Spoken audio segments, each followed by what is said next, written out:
सबु नागरिकों को मोर नमस्कार।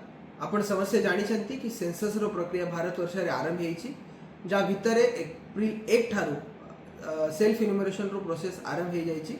सेल्फ इन्यूमरेशन माने आपण se.census.gov.in वेबसाइट रे जाई कि आपनकर बेसिक डाटा अर्थात आपनकर हाउस रो स्ट्रक्चर हाउस फैसिलिटी घर भितर जति कि लोक रहउचंती ता विषय रो बेसिक डाटा आपण से वेबसाइट रे फिल अप करि पारंती। एप्रिल 16 पर एन्यूमरेटर आसिक आपनकर डाटा नहीं पारिबे बट आमे समस्ते निज डाटा निज भरिबा पाई हमको सुजोग अछि। तेणु आपण एप्रिल 1 ठारू एप्रिल 15 मध्यरात्रि पर्यंत एबे se.census.gov.in वेबसाइट रे जाई कि आपनकर निज डाटा भरंतु।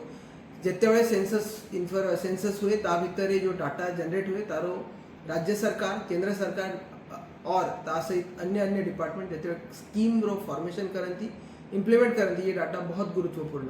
तेणु ये जो राष्ट्रीय कार्यक्रम में आरंभ हो जाइए ता भितर सेल्फ इन्यूमरेशन प्रोसेस भितर मु समस्त को अनुरोध करूची वेबसाइट रे जाई कि निजरो डाटा फिलअप करंतु ता सहित आपनकर फ्रेंड्स फैमिली और अन्य आखापाखी रहउतिबा सबु लोगों को ता विषय अपन अपील करिके तांको भी से डाटा फिलअप करिबा पाई समस्त को अनुरोध करिबे। धन्यवाद।